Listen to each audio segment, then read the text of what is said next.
Muchas gracias, Beatriz, por esta información tan importante. Como lo comentábamos más temprano, en un momento en el cual la atención es tan necesaria que sucedan estas cosas, por supuesto que necesitan la información para justamente saber cómo proceder. Y seguimos en esa línea hablando de la salud, hablando sobre lo que es este pico de casos de COVID-19, porque ante el desborde del primer nivel de atención de la salud por el aumento de los casos, el Sindicato Médico y también las sociedades científicas piden cambiar los criterios de realización de los testeos a las autoridades del Ministerio de Salud Pública.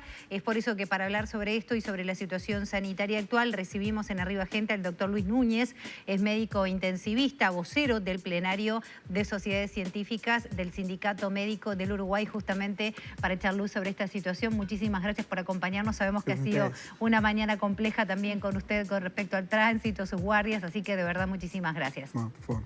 Si le parece, empezamos justamente abarcando eso. ¿Cuál fue el planteo específico que se hizo a las autoridades del Ministerio? Bien, primero, digamos, la solicitud de reunión por parte del Comité de Emergencia del Sindicato Médico con las sociedades científicas tenía dos objetivos. Mostrar la preocupación de estos colectivos frente a este aumento exponencial o ya diríamos vertical de casos que hemos tenido en estas últimas semanas. Y segundo, ponernos a disposición para trabajar junto con ellos en búsqueda de que la atención sea lo más eficientemente posible y también mejorar las condiciones de trabajo de los trabajadores de la salud que se han visto muy comprometidas en estos días. Y en ese sentido, una de las propuestas era hacer un uso más racional o más efectivo de los llamados test diagnósticos que han sido un cuellón de botella en estos días, ¿no? Entonces, ¿eso quiere decir hacer como un protocolo de a quiénes debe priorizarse? Exacto. Creo que todos tenemos algún conocido que ha estado muy preocupado porque no se puede agendar para que le hagan un test o porque le demoran o porque su prestador llama y no logra comunicarse. En fin, ahí creo que todos tenemos alguna persona que está en esa situación. El problema actual es que hay una clara saturación en ese punto, ¿no? Los laboratorios, los prestadores tienen un límite de capacidad de realización de test que se ha visto desbordado. Por lo tanto, ese nivel de atención está saturado. Y en esa cantidad de casos no hay una priorización, o sea,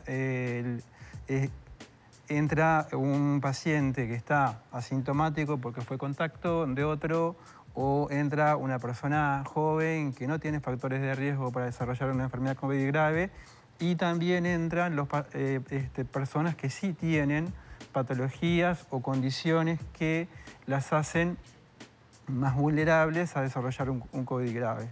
Esas personas son las que nos preocupan, porque de alguna forma queremos que haya una priorización para que no queden relegadas en su atención y que si tienen una complicación por el COVID, hacer un diagnóstico más precoz. Usted dice que ese nivel está saturado. Las autoridades han sido muy enfáticas en no usar la palabra saturación, sino tensión, estrés del sistema. ¿Qué demoras están viendo ustedes desde la salud? Yo creo que eso es un eufemismo, creo, a esta altura, ¿no? Digo, si hay un servicio que tiene una capacidad, por ejemplo, para poner un número, de hacer 1000 test diagnósticos por día, pero en un día le piden 2500, no puede responder y está saturado.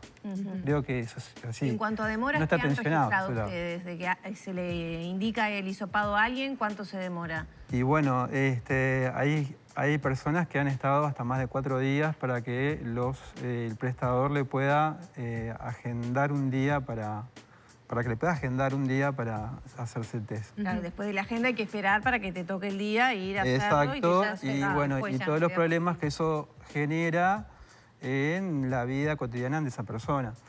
Dentro de esas personas incluso hay trabajadores de la salud nosotros en ese sentido también, un pedido que habíamos hecho, digamos que no es nuevo, ya lo habíamos hecho, digamos, en la primera ola, era de alguna forma priorizar a los trabajadores de la salud, por el simple hecho de que, bueno, en estos días hemos tenido bajas no programadas de muchos trabajadores de la salud y que han comprometido servicios enteros. Incluso, digamos, en algunos casos hubo que cerrar servicios y derivar pacientes hacia otro, en otros hubo que reprogramar cirugías, en fin.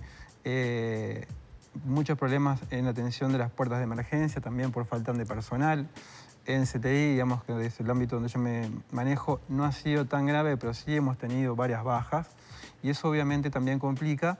Y ante esta situación de tantos contagios no nos podemos dar el lujo de perder a un trabajador, a una persona, por estar, por ejemplo, en cuarentena, por hacer contacto por muchos días, digamos, y entonces tenemos que ver la forma de acortar ese tiempo y que esa persona se pueda volver al trabajo lo antes posible. Ustedes también sugirieron una determinada categorización de lo que sería prioridad absoluta, menos prioridad, ¿cómo se establecería? Porque es un tema sensible, lo hablábamos ayer la semana pasada con Cipriani, el tema de que hay una cantidad de casos puntuales que empiezan a complejizarse y la gente del otro lado se puede preocupar, pero ¿y yo cómo presento un certificado? ¿Pero qué hago con mi trabajo? Entra en juego. ¿Cómo sería esa categoría? Bueno, no, lo que quedamos es de trabajar en conjunto y justamente llegar a un acuerdo en, digamos, lo que tiene, digamos, de rico el Comité de Emergencia del Sindicato Médico y las sociedades es justamente, es un colectivo que abarca a múltiples especialidades, que puede ver la realidad del sistema en forma global. Entonces, la idea era trabajar en conjunto con las autoridades del Ministerio y llegar a un consenso o un documento que nos permita protocolizar esos casos. Obviamente, como en todo, seguramente hay protocolos, no hay ningún protocolo que sea perfecto, ¿no? Siempre va a haber algún caso puntual que no entra en un protocolo. Pero la idea es ser lo más racional posible y lo más efectivo posible. ¿Hay un compromiso por parte del Ministerio de Salud Pública de elaborar un nuevo protocolo? Cipriani decía que, bueno, que estaba a la espera de ese delineamiento del Ministerio, ¿no? Lo que se nos comunicó es que se está trabajando en eso y, bueno, nosotros nos pusimos a disposición y, de hecho, ya hay grupos dentro de las intersociedades que están trabajando en el tema. ¿No se manejaron plazos? No se manejaron plazos, la idea es que sea lo antes posible. Usted mencionaba bueno, el resentimiento sobre los equipos de salud con los casos positivos, cuarentenas. ¿Tiene algún porcentaje de ausentismo que estén relevando ustedes de su trabajo? Te puedo decir, en el caso de la medicina intensiva, sí, es alrededor de un 15%. Después es muy variable eso, y muy dispar también en un mismo servicio. Por ejemplo, en las puertas de emergencia, que también funcionan en regímenes de guardia y cada día hay una guardia diferente. Bueno, fue bien conocido el caso del Hospital de Clínicas, en la cual hubo un día en particular que prácticamente se quedaron sin personal porque muchos se contagiaron. Entonces, es muy difícil hacer ese seguimiento. Y lo otro que tenemos en contra es que con el multiempleo que hay en el área de la salud, un caso positivo no afecta a un solo lugar. Claro. Generalmente afecta a 2 o a 3 lugares. Y ahí no se discrimina entre ámbito público y privado, ¿no? No, porque hay mucha gente que trabaja en los 2 lugares. Otra de las situaciones que se está mencionando es que quizás no subieron tanto los casos en CTI, pero que sí están creciendo los de cuidados intermedios. ¿Eso ustedes lo ven con respecto al COVID? Bueno, están subiendo los casos de cuidados moderados. También los de CTI. Nosotros en CTI en realidad no, con el tema, con los pacientes COVID no hicimos una diferenciación entre cuidados intensivos e intermedios. Justamente eso fue algo que trabajó la Sociedad Uruguaya de Medicina Intensiva y se llegó a un acuerdo con las autoridades en tratar como pacientes, como pacientes críticos, en definitiva, porque hay un tema logístico y es que como estos pacientes tienen que ir a un sector específico de aislamiento, no importa su condición, digamos, si es de cuidado intensivo o intermedio, tienen que ir al mismo sector. Y muchos pacientes que ingresaban por lo pronto en la primera hora como cuidado intermedio, rápidamente pasaban a cuidado intensivo. Entonces, en realidad lo que se está viendo es un aumento, sí, en cuidados moderados, también en cuidados intensivos, y lo que prevemos para las próximas semanas es que esto siga en aumento. ¿En aumento exponencial? ¿Qué tipo? Porque vienen aumentando, pero de alguna manera contenido. De todas maneras hubo un saltito, ¿no?, en los últimos días. Un aumento exponencial en principio no esperamos. En eso el desacople ha sido muy claro.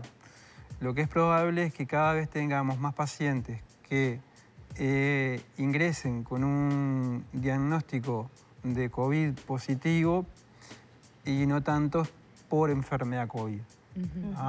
Porque al haber tanta población afectada y contagiada, muchas veces lo que pasa es que ingresan por otra enfermedad aguda o crónica agudizada, no necesariamente vinculada con la infección por COVID, pero al ser COVID positivos, es lo que decía antes, tienen que ingresar a un sector de aislamiento COVID. ¿Qué porcentaje de quienes están ahora en CTI están con COVID y no por COVID? Es decir, que ingresaron por otra causa y al testearlos dieron positivo. Bueno, eso ha ido en aumento.